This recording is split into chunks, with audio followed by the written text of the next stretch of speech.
What if the stories you believed about Confederate veterans were deliberately constructed, even twisted, by those very same veterans themselves?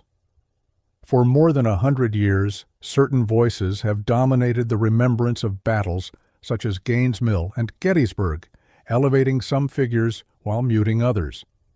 But what occurs when the veterans who witnessed these events begin disputing the facts? Today we delve into the Confederate Veteran magazine to expose a concealed dispute among Southern soldiers, a conflict that uncovers how history was reshaped and reveals the falsehoods you've been told. Stick with me, because what follows will question everything you thought you knew about the Civil War. Before we begin, please like and subscribe to support our community.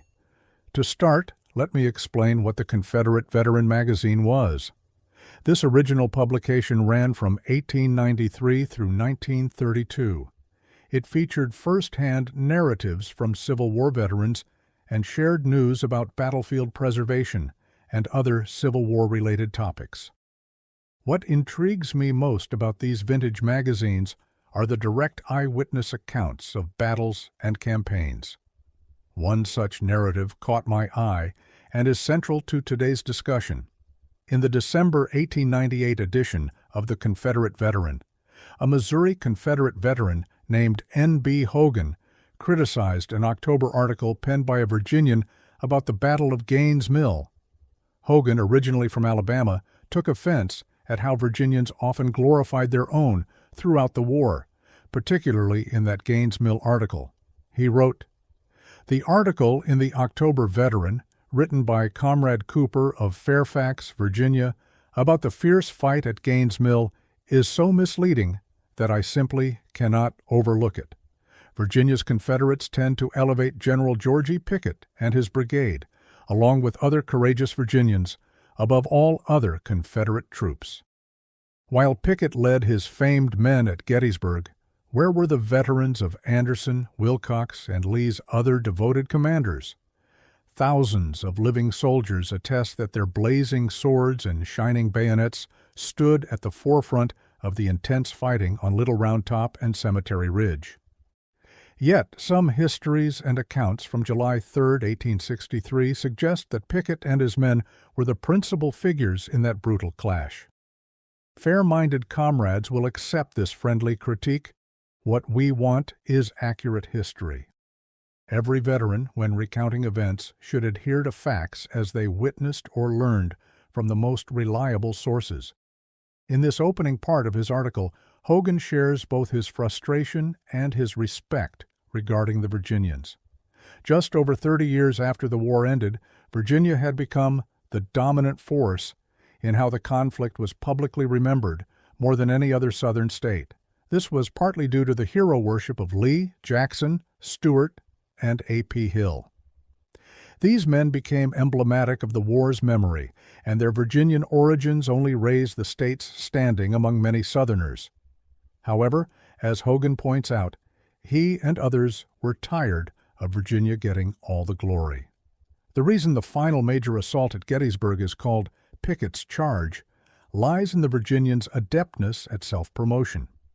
Pickett's division was only one of 3 divisions involved in the attack on the Union Center, yet it was never called Pettigrew's Charge or Trimble's Charge.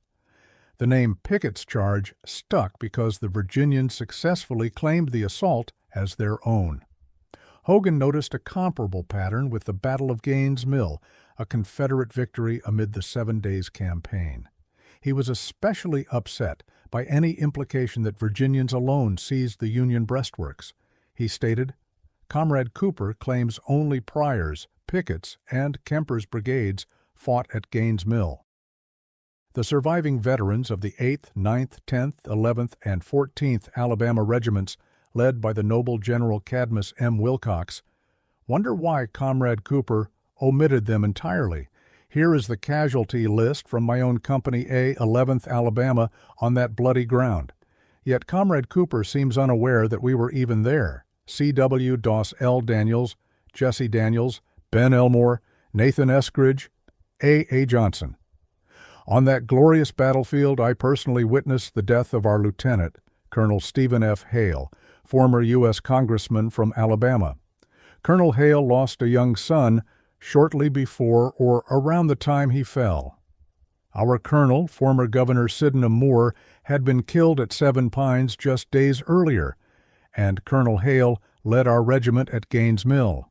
Hogan then recounted the battle from his perspective to show that his unit played a crucial role in the fight. In the same issue of the Confederate Veteran, a Texan responded to J. Cooper's claim, the Fairfax, Virginia writer of the dismissive article, that Hood's Texas Brigade did not help capture the Union line at Gaines Mill.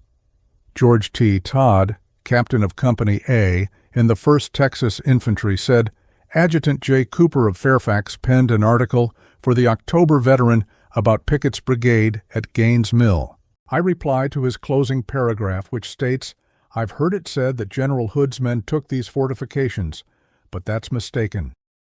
Just as the left wing of Pickett's brigade seized those 12 guns, Hood's men entered the battlefield, marching in column.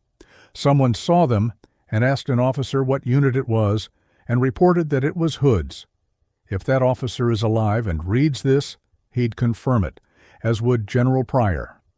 Comrade M. Jacoby of Woodville, Mississippi, a member of the 1st Texas Regiment in Hood's brigade, lost a leg there and was outraged by Comrade Cooper's careless assertion. It's not my intent, nor Hood's men, to diminish Pickett and his brigade's well-earned fame. I saw their magnificent charge at Gettysburg, poised like a tiger ready to spring, and I saw them take Cemetery Heights crest. Hood's brigade was there, waiting for the order to rush to their aid. Had Meade and Hancock dared pursue Pickett as his depleted, wounded line slowly withdrew, Pickett's defeat would have instantly turned into Longstreet's victory. Lee, Longstreet, and Pickett were not defeated. But due to a shortage of ammunition, especially artillery shells, Lee couldn't press the advance towards Baltimore. Let's briefly examine Comrade Cooper's assertion. He was in the ranks, as was I, and amid the chaos of those fierce and bloody hours, as the sun sank into darkness with rifles and cannon roaring, the Southern battle cry and the Federal cavalry desperately trying to hide their retreat, how could he or I have recognized or noticed any troops marching in column? No troops were within 2 miles of that glory-crowned crest, only battle lines breaking through abatis, storming captured works, and firing at cavalry. There were flying horses, empty saddles, dying men, no marching columns or dress parade that evening.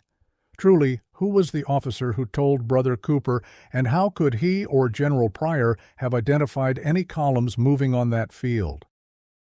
I have read that General Hood's troops carried those works. Yes, brother, I expect you have, and that too by official reports from all commanders present and the sober records of historians. Following this pointed introduction, Todd cites many sources confirming Hood's brigade was deeply involved in the battle.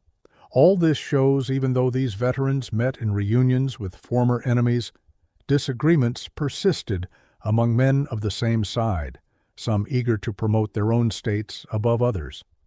After these first-hand accounts, fiery letters, and conflicting memories, one question remains.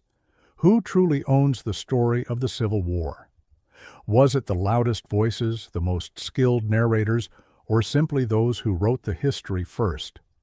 If Confederate veterans themselves could not agree on what occurred, what does that imply about the truth we've inherited? Perhaps the real battle was not only fought on bloody fields, but also within the pages of magazines and the memories of men desperate to be remembered. What other stories have been lost, changed, or never told? Could there be more legends and truths waiting within dusty archives and forgotten letters? Share your thoughts in the comments. Which version of history do you trust? Have you ever uncovered a family story or historical fact that challenged your understanding? Which Civil War myth should I examine next? History isn't merely about what happened, it's about who tells the tale. And maybe it's time we ask tougher questions about the myths we've inherited. If you want to explore further, hit subscribe, because the real story is just beginning.